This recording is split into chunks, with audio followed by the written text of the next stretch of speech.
Hey guys, it is me, the WildWestGamer, here with another, I guess, impressions video, I suppose. Doing one on Fuse. For those of you who don't know what Fuse is, it's Insomniac's latest title. And I've watched about 15 minutes of gameplay. That's why it's an impression of what I think the game is. But oh God, what happened, Insomniac? What happened? Insomniac used to be just one of my favourite developers. They had Ratchet and Clank and they had Resistance. Now, I know both of those are Sony exclusives, but for anyone who owns a PlayStation or has owned a PlayStation 2, both of those titles, both of those franchises, both those IPs were just fantastic. Ratchet and Clank was this combat based, sci-fi, cartoony shooter with some fantastic like space flying, and you get to control Clank, the little robot, and Ratchet has all these awesome, ridiculous weapons. And there was this great story full of funny, characters and weird worlds, and it was just wonderful. It was a fantastic game. It was essentially a sci-fi equivalent of Jack and Daxter, another series I love by Naughty Dog. Then, with the advent of the PlayStation 3, Insomniac brought out Resistance, the Resistance franchise. Now, I love alternative history stories, so this one immediately I was a big fan of, even though I didn't own a PlayStation 3 to begin with. The whole story of the Tunguska event in Russia actually being the arrival of an alien organism which transforms basically all life forms into this alien race called the Chimera, was great. It was fantastic, and they spread throughout this alternate 1920s, 1930s, 1940s, 1950s, Europe, America, all over the world. They basically, an alternate set of events happens after World War One. There's no Third Reich or Nazi Germany or anything like that, and they're basically, humanity's losing this war of extinction against the Chimera, and you play as what was his name? I can't remember the guy's name. Nathan Hale. He plays Nathan Hale in the first two games. You play as Joseph Capelli in the last one, Resistance 3. And there are there's a PSP title, and there's also a PS Vita title done by separate developers, but they're fantastic as well. They're great, especially Resistance 3. Resistance 3 is one of the best games on the PlayStation 3. They're such good games, both Ratchet and Clank and Resistance, which is why I just can't understand what Fuse is. It just looks the most generic, dime a dozen third-person shooter I've ever seen. Now, like I say, 15 minutes of gameplay footage, but the emphasis on trying to put across this, very heavily story-based, story-driven campaign, some really cool gameplay features, some interesting characters, but it doesn't look like that at all. It looks boring. Gone is any. The first thing you notice is you go, where's the graphical, the graphical fidelity of it? Insomniac games I always consider to have some really good graphics, or at least some really great looking bits to it. This just doesn't look good at all. It looks awful. It doesn't. It's not the worst looking game ever, but it just looks bland and standard. Likewise, it's basically Fuse follows the story of this group of soldiers, high operative soldiers, sent in by the US government into Hyperion, which is this super secret military experimental base, essentially like an Area 51, where this secret alien energy source called Fuse is being held, which is being used to develop new kinds of weapons and all this sort of shit. The Fuse is found in the wrecked crash of an alien ship in the late 1940s. I'm guessing Roswell. all that sort of stuff. Then this paramilitary group called Raven comes in and is trying to steal it so that they can use it to make weapons to start a global arms race, which will probably be the end of the world. So there's that whole dynamic to it, and they say there's loads of twists and turns and character development. It introduces you to the four characters in the game. You've got Dalton, who's the tank, like the leader. You've got ex-LAPD cop, who's now a long-range specialist. You've got two chicks who are... I just don't give a fuck. I really don't. See, I just got one of their names I can remember, Dalton, and he just seems like the most generic jackass you can imagine. But kind of screw it. I can get over lousy character development. If there's some fun gameplay in there. Now, the whole game is based around this fuse element, which is in these weapons, is in most of the weapons you carry, by the looks of it. And it's basically when fuse is combined with another substance, be it like mercury or antimatter or anything, it has varying effects. Each one of the characters gets sort of a signature fused weapon. One of them is a crossbow, the other one's sort of like a shotgun, another one's like a machine gun, and the other one's like a like a grenade launcher. I don't know. No, well, the other one's like a shield launcher. That's what it is, which sort of projects this energy wave. But again, this game apparently is touted, it's been boasted upon being, really sort of new, innovative gameplay. Doesn't look like that at all. You've just given people gimmicky weapons with power-ups and sent them off to fight generic soldiers. There is nothing interesting from this game. Now, bear this in mind, this is 15 minutes. But if 15 minutes I'm bored of watching this game, then I ain't going to be hell playing it. Now, people can argue playing and watching a game is two different things, but you can tell what a good game looks like. If I watch Halo being played, or I watch Gears of War, or GTA, even FIFA, a sports game, which I'm not a big fan of sports games, I would watch that. I could tell I'd probably have fun with it. It may not be my cup of tea, but I would still have fun playing it, because it's interesting. There's a sense of competition, stuff like that. This game just doesn't look like that. Just does not. Now, some of the ideas, like a black hole gun, that seems kind of cool, but it just looks really poorly done. I mean, there seems to be no mass environmental damage done by any of the weapons. So a black hole gun, instead of ripping the plaster off walls and and shredding glass and all that sort of shit, doesn't. I mean, I've watched the trailer. I've been watching for it. It does not appear to do that. Likewise, there's another gun which sort of forms these crystalline constructs around guys and keeps them sort of locked in place, and then you can shatter them. That's been done before. BioShock, BioShock, you could ice blast someone and then blow them apart. That's not new. You've just changed the cut, the texture, effects on it. The black hole gun looks shit. The effect looks really boring. It doesn't, like I said, it doesn't rip anything out of the ground, and cause people to hurl towards it screaming.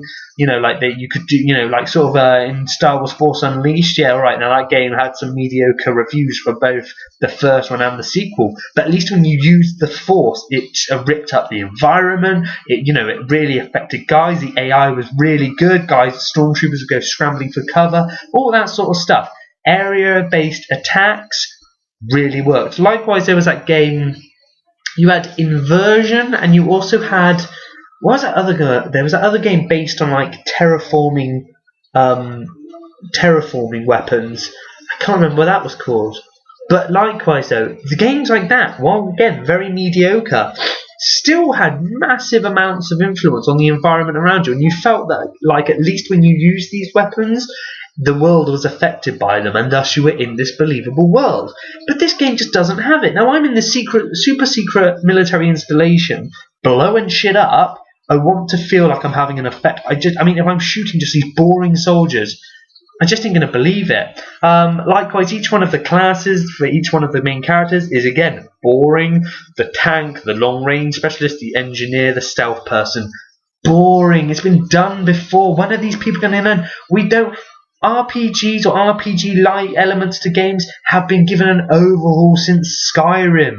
Skyrim said you can be anything you want to be. Play the game how you want to play it, and we'll reward you for that. I don't want to have to play a certain way to have certain abilities. I want to be able to play anyway, and as long as it feels natural to me and I gain the abilities I want to use, cool. Yeah?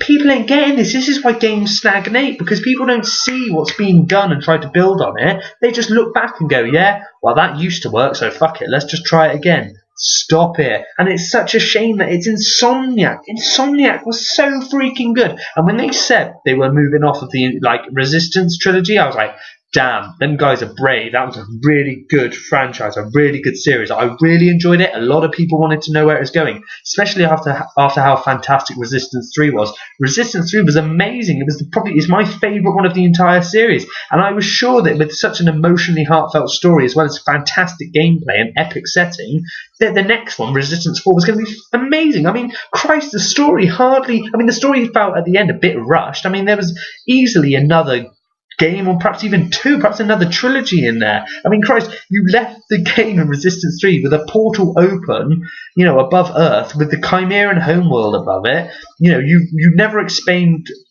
half of the shit, what was going on with the Chimera, who they were, who this alien race they were fighting on Earth before humans even existed, why they went 65 million years, just all this shit never got settled, got sorted out. But Insomniac left Resistance. They were like, no, we're done on that, we're moving away. Now you went, yeah, you know what? Hold up a second, let's not cast judgment on Insomniac. Let's look across at Naughty Dog. Naughty Dog do probably about 3 games in each one of their, IPs. Crash Bandicoot, Jack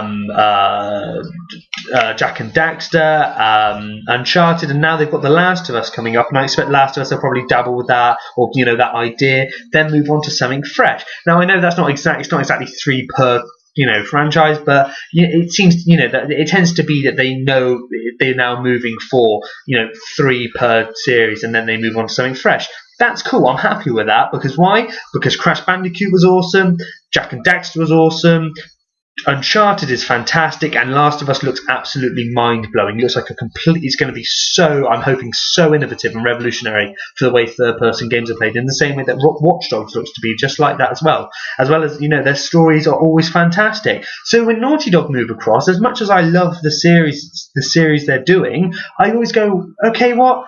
You know what? These guys are ending on a high, and I'm going to accept their judgment. They're moving on to something fresh.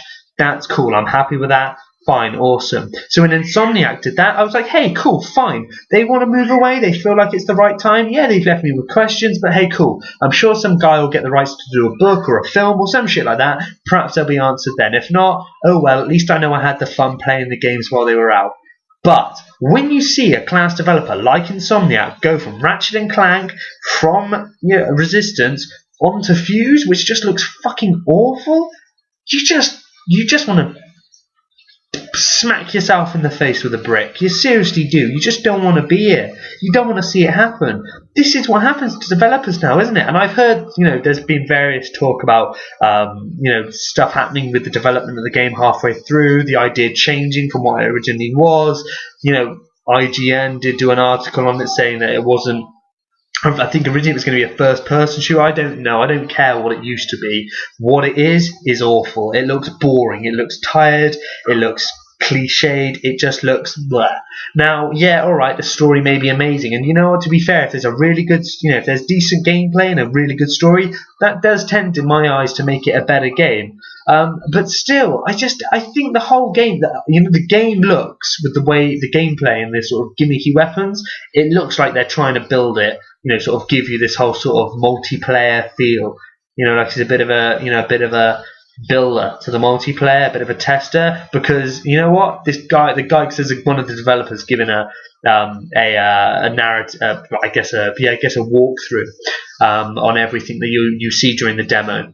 And he says it's very much about as much as it's there's a little bubble there, as much as it's about the gameplay, it's also very important that the story's good, and I believe him if he says that. But to be fair, developers have lied before. I mean, every single time a Call of Duty or a Battlefield comes out, they always harp on going, this time the story's going to be this, this time the story's going to be about this very heartfelt and mature story. Yeah, heartfelt and mature as in heartfelt and mature for however, 4 hours, then it's on to multiplayer. I can't believe developers anymore. Developers are so loose with the truth. It's unbelievable. I mean, I blame Peter Molyneux, to be quite frank, for the majority of this. In fact, what Peter Molyneux is, I could talk for fucking hours on that guy. I could. That may be a video for another time. But Fuse, seen enough to make an initial opinion on it.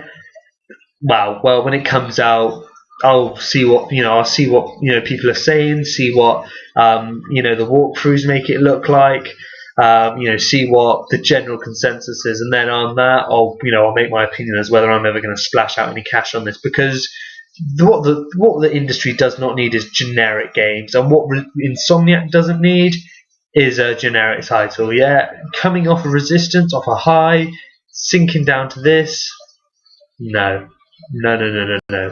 Don't do it, guys. I can think of 100 other games that have completely sunk without a trace and were touted as being, with certain gameplay mechanics as being, the next thing. You had Dark Void, Inversion, that whole terraforming game I told you about earlier. I can't remember what it's called. Racing games like Split Second. Just loads of games. Like, too many to say out loud, and there's no point. But there are a lot of games get really bigged up for having certain gameplay features, just little bits of it here and there. Things that are a little bit different. But at the end of the day, if the full package isn't matching up to it, who gives a shit, right? So that's my opinion, guys. Excuse me, on Fuse by Insomniac. You guys check it out. There is a trailer around. It won't be hard to find. But really, I would not hold your breaths on this. I don't think at all people are going to be running, flocking to the stores to buy this one like Resistance 3. So there's my opinion, guys. I am the WildWestGamer, here in my kitchen, on my laptop, wearing a Nerf t-shirt with an awful receding hairline. My God, look at that! I'm going all Jean-Luc Picard. I wish. So, guys, have fun. Make it so, and I'll see you later. Have fun, guys. Bye.